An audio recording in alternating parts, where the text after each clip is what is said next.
ito pong 2 araw na hindi natuloy yung impeachment trial, ano pong pinagkaabalahan ng prosekusyon? Ay, well, siyempre, tuloy-tuloy pa rin ang preparation, no? Because nalalaman lang namin yung cancellation the night before. In fact, we were ready to go today again, and then we got notice last night. So, anyway, hindi naman dahil bagyo, we stop preparing. Kasi tuloy-tuloy yan. As much as possible kasi gusto natin i-facilitate. Masyadong technical kasi, and we don't want the people na mabore, no? So, bini-revisit namin yung mga documents, yung mga number of witnesses, yung hours of preparation para to facilitate yung kasi dati 27 witnesses kami, no? For confidential funds, no?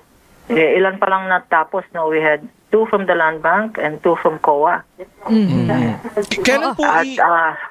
Kailan po isasalang si Madriaga? Kasi parang meron akong nabasa sa panig ng depensa na kinakatakutan nyo daw na isalang si Madriaga dahil daw parang ito na yung katapusan.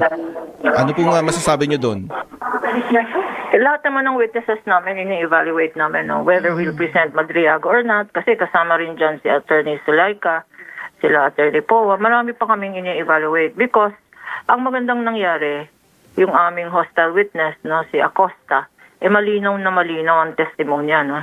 We expect that also to happen with Fajarda para sa DepEd, no. So, and then marami ring admissions because may stipulation sa mga transcripts ng House hearing of the Good Government and Public Accountability Committee, no. Kasi nag-stipulate ang defense na accurate, authentic ang transcripts. So magagamit natin yung transcripts. At sa transcripts na yan, kasama na yung mga testimony ng isang Madriaga, testimony ng kung sino-sino, no? So, we will see.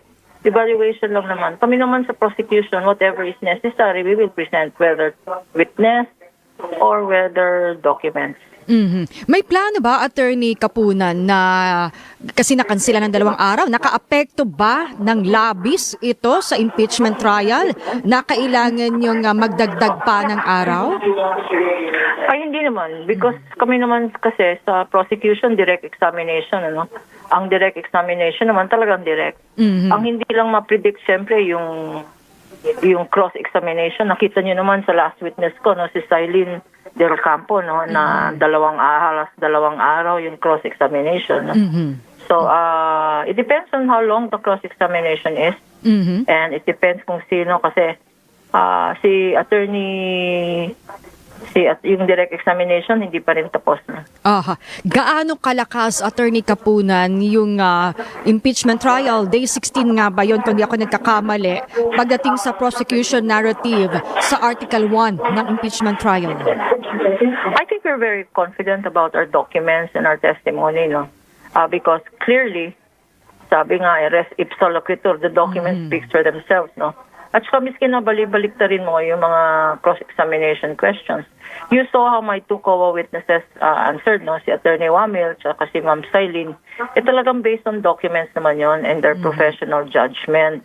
Na klarong-klaro na may inisyu na pondo, dinisburse yung funds, tinanggap yung funds, at yung question doon is, tama bang paggamit doon sa confidential funds? At klarong-klaro rin sa testimony of both witnesses, kanya nag-audit AOM yan, no? Memorandum, tapos nag-notice of suspension, tapos finally nag-notice of disallowance because hindi compliant sa joint circular. Hindi namin iniimbento ang facts, no? The facts are very clear and the joint circular, masyadong malinaw naman yon, hindi na kini-interpret yun, no? So, confident po tayo. Yes. Sa Article 1, Attorney Kapunan, nasaan na tayong parte? Early stage ba to? Mid na ba tayo? Or may exciting part pa? I think we're probably mid already because na-establish na yung pera talagang nakuha sa land bank, no? In fact, napakita ka na nga ni Attorney Virgil gaano kadami yung 125 million bundles na yun, ano? Nakinarga at dinala ng Acosta sa disbursement officer na hindi naman disbursement officer. But anyway, so napakita na natin sa evidence, sa testimony, yung may nakuhang pera. Number 2, may dinisburse na pera. Number 3, may tumanggap na pera. Totoo ba yung mga tumanggap o hindi? Yun ang susunod, no? Saan ginamit ang pera? Because based on the documents, hindi proper liquidation yung ginawa ng Office of the Vice President tsaka ng DepEd. At saka sa 4,492 po documents namin, no? Most of them are acknowledgement receipts. So, dinidebate ng sinasabi, ini-imply ng defense na wala namang bawal sa use of aliases, no? Wala naman na kaming sinasabang bawal ang use of aliases.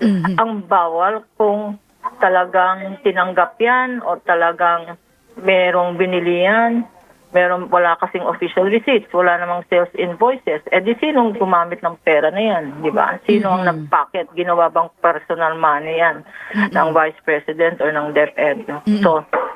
So yun, papakita namin. So our next witness will be Fajarda, who is the equivalent of Acosta. Siya naman ang Special Disbursement Officer sa DepEd. And then yung susunod doon na nasabina is si Ortonio. Isa siya sa mga check signatories, no? And then after that, presensya yung mga witnesses namin. Hihingi kami ng sabina. Kung hindi pa, baka on Monday, we will ask for a subpoena for the Philippine Statistics Authority. Attorney Kapunan, kino-corroborate na rin ni Acosta, no, yung mga nauna pang testimonya ng COA.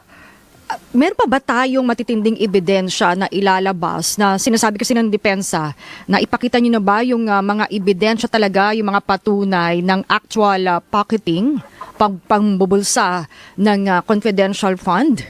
So, yun. So, susunod na, kasi, di ba, we always point out na sa joint circular, pinoint out ng COA auditors natin, may presumption yun prima facie presumption. Hindi kayo nakaliquidate.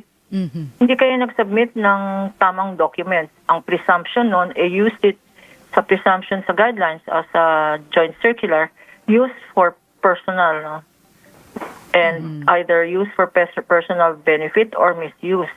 So, ang burden of, kasi iba no, Mangan at Sandro, no? Iba yung burden of proof at iba yung burden of evidence.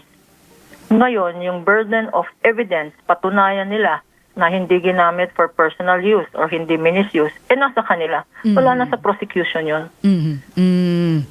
So they should show the burden of evidence is theirs, no? Hindi ito criminal case, no? Sa criminal case, sinasabi nilang laging may presumption of innocence. Wala pong presumption of innocence dito sa confidential funds. Sa impeachment case, wala pong presumption of innocence. This is not a criminal case, no? Kanya nga ang threshold ng conviction is not proof beyond reasonable doubt, no? It is clear and convincing evidence. Even at this point, sa palagay ko, personally, may clear and convincing evidence na. So ang burden of evidence nasa defense na.